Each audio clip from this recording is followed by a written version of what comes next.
L'Audi RS4 est-elle un break familial ou une super sportive? Julien et Anthony Beltoise, nos deux essayeurs rock'n'roll, ont tenu à vérifier ce que cette voiture de choc avait dans le ventre. Les performances mesurées incitent au respect. Ce break de course pulvérise le 0 à 100 km/h en moins de 5 secondes et abat le 1000 m départ arrêté en à peine 24 secondes 6. Plus performant et moins cher qu'une Porsche, le RS4 peut en outre transporter 4 personnes et leurs bagages dans un très grand confort. Par rapport à un break Audi A4 normal, à l'allure déjà virile, le RS4 se donne une apparence véritablement sportive. Châssis surbaissé de 20 mm, ailes élargies de 35 mm et jantes de 18 pouces donnent le ton.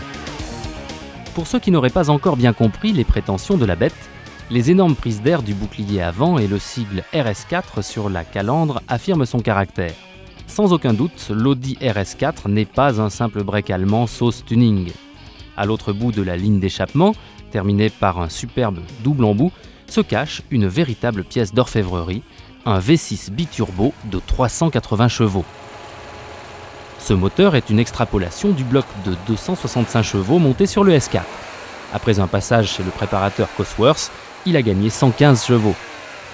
Mieux qu'une Subaru Impreza ou une Porsche 911 Carrera 4, l'Audi RS4? Réponse des frères Beltoise. Les premières impressions sont très satisfaisantes. Par rapport à la Porsche et à la Subaru, je trouve que c'est l'Audi qui est la plus efficace.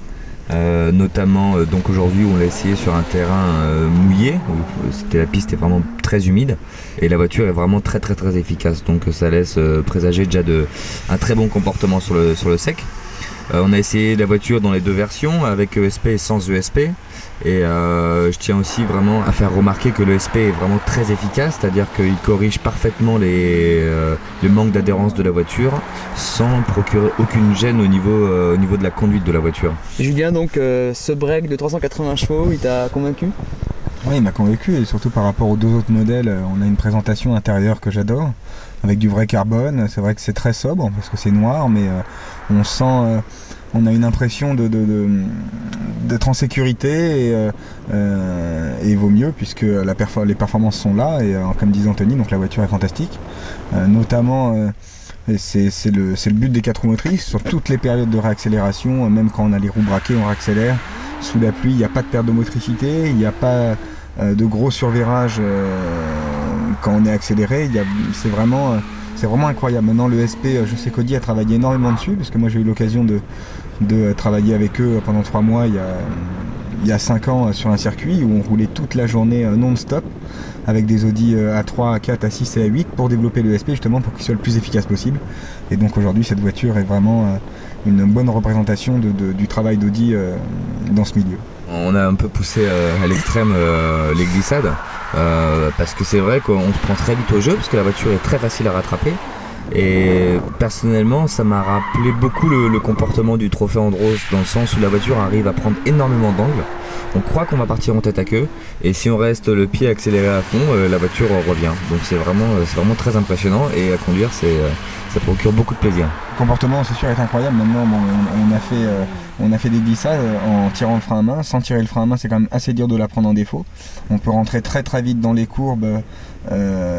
Sur les freins, je parle des virages serrés, et la voiture a vraiment du mal à décrocher de l'arrière. Et sur toutes les périodes de réaccélération, elle est vraiment collée à la route. On a un léger sous-virage, on tire un peu sur le volant, et puis hop, la voiture se remet en ligne grâce aux 4 roues motrices. Maintenant, tout le monde ne fera pas ce qu'on va faire sur la route, et c'est contre-indiqué, mais c'est sûr qu'Anthony, ça va lui rappeler un peu le Trophée Andros, d'être en marche arrière, accéléré à fond avec les roues qui patinent, et la voiture reprend du grip. C'est important de parler du moteur, parce que c'est quand même une des grosses qualités de la voiture. Et bon, V6, biturbo, on s'attendait on s'attendait à quelque chose de plutôt brutal, hein. De turbo, c'est vrai que c'est quand même assez violent, et pas du tout. La première fois que je suis monté dans la voiture et que j'accélère à fond, c'est vrai que j'étais vraiment surpris par la puissance, mais aussi par la souplesse du moteur. Donc c'est un moteur qui a énormément de couple, et où on a vraiment aussi une forte sensation de puissance. On est vraiment collé dans le siège. D'accord. Et la boîte 6, Julien? Non, la boîte est très bien, elle est très bien placée dans l'habitacle. Elle est très précise. Il y a juste un petit reproche à la rigueur, c'est que la boîte bouge un peu à cause de ce cran de marche arrière, mais sinon elle est vraiment très précise et il n'y a aucun problème à dire là-dessus. Et en effet, la voiture est d'une souplesse remarquable. Très sincèrement, on a essayé beaucoup de voitures, il y a beaucoup de voitures qui m'ont plu dans les essais Autolive. C'est vrai que celle-ci fait vraiment partie de mes favorites. Donc on va attendre peut-être pilote Audi au Mans pour avoir la voiture.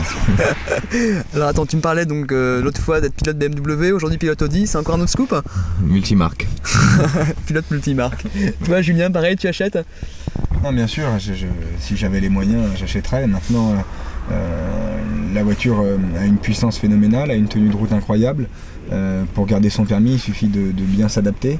Et c'est quand même une voiture qui est familiale, avec 2 bonnes places à l'arrière, et c'est normal parce que c'est un break. Et dans ce caractère sportif, c'est assez rare.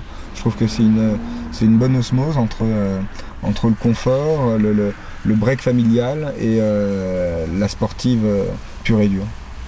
Ok, bah écoutez Anthony, Julien, merci beaucoup pour ce jugement et pour cet essai encore très rock'n'roll. Et puis on vous dit dans le prochain essai d'Autolive le mois prochain. À bientôt. Salut, à bientôt. plus.